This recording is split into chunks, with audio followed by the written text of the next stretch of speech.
जय सियाराम। सात्विक ज्ञान चैनल में आप सभी का स्वागत है। आज हम सुनेंगे रमा एकादशी व्रत कथा। भगवान श्री कृष्ण ने अर्जुन को सुनाई थी रमा एकादशी व्रत कथा। धार्मिक मान्यताओं के अनुसार रमा एकादशी व्रत की कथा पढ़ने या सुनने से ही सभी पाप नष्ट हो जाते हैं और मरने के बाद वैकुंठ धाम की प्राप्ति होती है।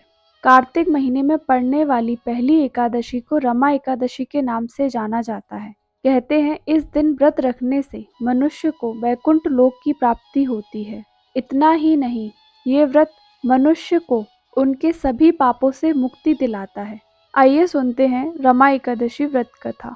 भावुक होते हुए अर्जुन ने कहा, हे माधव, अब आप मुझे कार्तिक माह की कृष्ण पक्ष की एकादशी की कथा सुनाइए।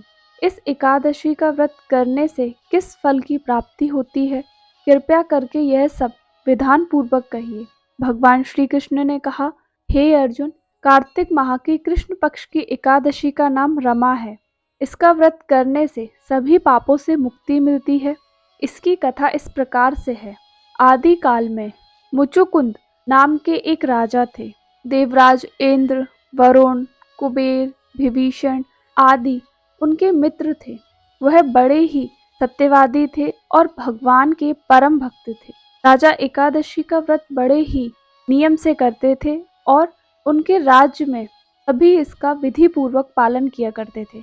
उनकी एक पुत्री थी जिसका नाम चंद्रभागा था, जिनका विवाह राजा चंद्रसेन के पुत्र शोभन से हुआ था। एक बार कार्तिक महीने में शोभन अपने ससुराल आया हुआ था।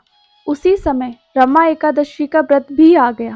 मुचुकुंद के राज्य में सभी प्रजा एकादशी व्रत रखती और उस दिन कोई भी भोजन नहीं करता था। चंद्रभागा शोभन को देखकर चिंता में पड़ गई, क्योंकि उसका पति दुर्बल था और बिना भोजन के नहीं रह सकता था। चंद्रभागा को जिस बात का डर था वही हुआ।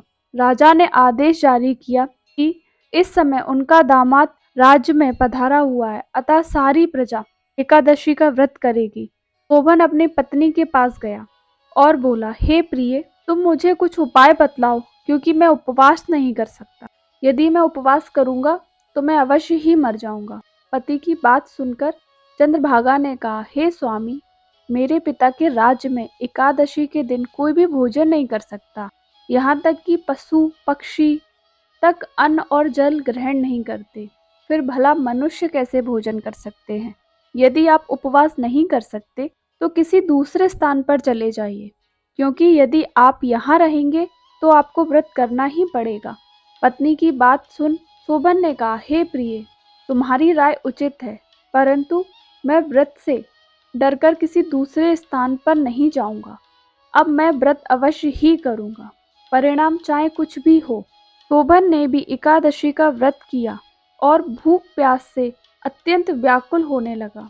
सूर्यास्त हो गया और जागरण के लिए रात्रि भी आ गई। दूसरे दिन सूर्योदय होने से पहले ही भूख प्यास के कारण शोभन के प्राण चले गए। राजा ने शोभन के मृत शरीर को जल प्रवाह कर दिया और अपनी पुत्री को आज्ञा दी कि वह सती ना हो और भगवान विष्णु की कृपा पर भरोसा रखे। चंद्रभागा अपने पिता के आज्ञा अनुसार सती नहीं हुई। वह अपने पिता के घर रहकर एकादशी का व्रत करने लगी। रमा एकादशी के प्रभाव से शोभन को मंदराचल पर्वत पर धन धान्य से युक्त तथा शत्रुओं से रहित एक सुंदर देवपुर प्राप्त हुआ। उसे वहां एक राजा बना दिया गया।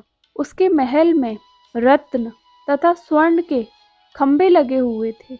राजा शोभन स्वर्ण तथा मणियों के सिंहासन पर सुंदर वस्त्र तथा आभूषण धारण किए बैठता था। उन्हीं दिनों मुचकुंद नगर में रहने वाले एक ब्राह्मण तीर्थ यात्रा के लिए निकले हुए थे। घूमते घूमते वह शोभन के राज्य में पहुंच गए और उन्होंने देखा। ब्राह्मण उसको राजा का जमाई जानकर उसके निकट गए। राजा शोभन ब्राह्मण को देख आसन से उठ खड़ा हुआ और अपने परिजनों का हाल पूछने लगा। शोभन की बात सुनकर ब्राह्मण ने कहा, हे राजन, हमारा राजा कुशल से है तथा आपकी पत्नी भी कुशल से है। अब आप अपना वृतांत बतलाइए। आपने तो रमा एकादशी के दिन अन्न जल ग्रहण ना करने के कारण प्राण त्याग दिए थे। मुझे बड़ा विस्मय हो रहा है कि ऐसा विचित्र और सुंदर नगर, जिसको ना तो मैंने कभी सुना और ना कभी देखा था, आपको किस प्रकार प्राप्त हुआ। इस पर शोभन ने कहा, हे देव, यह सब कार्तिक माह के कृष्ण पक्ष की रमा एकादशी के व्रत का फल है। इसी से मुझे यह अनुपम नगर प्राप्त हुआ है, किंतु यह अस्थिर है। शोभन की बात सुन ब्राह्मण बोले, हे राजन, यह अस्थिर क्यों है और स्थिर किस प्रकार हो सकता है, सो आप मुझे समझाइए। यदि इसे स्थिर करने के लिए मैं कुछ कर सकता हूँ तो वह उपाय मैं अवश्य ही करूँगा। राजा शोभन ने कहा, हे ब्राह्मण देव, मैंने वह व्रत विवश होकर तथा श्रद्धा रहित किया था। उसके प्रभाव से मुझे अस्थिर नगर प्राप्त हुआ है।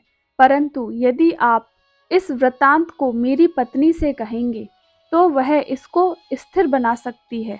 राजा शोभन की बात सुन ब्राह्मण अपने नगर को लौट आए और चंद्रभागा से सारा वृतांत कह सुनाया। इस पर चंद्रभागा बोली, हे ब्राह्मण देव, आप वह सब दृश्य प्रत्यक्ष देखकर आए हैं या अपना स्वप्न कह रहे हैं।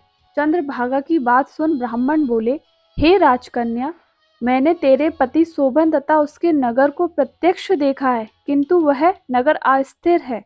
तू कोई ऐसा उपाय कर जिससे वह स्थिर हो जाए।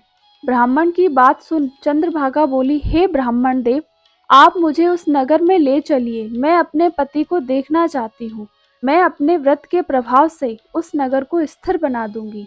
चंद्रभागा के वचनों को सुनकर वह ब्राह्मण उसे मंदराचल पर्वत के पास वामदेव के आश्रम में ले गए।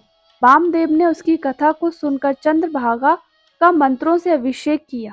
चंद्रभागा मंत्रों तथा व्रत के प्रभाव से दिव्य देह धारण करके पति के पास चली गई। शोभन ने अपनी पत्नी को देखकर उसे प्रसन्नता पूर्वक आसन पर अपने पास बिठा लिया। चंद्रभागा ने कहा, हे स्वामी, अब आप मेरे पुण्य को सुनिए। जब मैं अपने पिता के घर में 8 वर्ष की थी, तब से ही मैं विधि पूर्वक एकादशी का व्रत कर रही हूँ। उन्हीं व्रतों के प्रभाव से आपका यह नगर स्थिर हो जाएगा और सभी कर्मों से परिपूर्ण होकर प्रलय के अंत तक स्थिर रहेगा। चंद्रभागा दिव्य स्वरूप धारण करके अपने पति के साथ सुख पूर्वक रहने लगी। हे अर्जुन, यह मैंने रमा एकादशी की महिमा तुमसे कही है। जो मनुष्य रमा एकादशी के व्रत को करते हैं उनके सभी पाप नष्ट हो जाते हैं। जो मनुष्य रमा एकादशी की कथा को सुनते हैं वह अंत में वैकुंठ को जाते हैं। धन्यवाद। राधे राधे।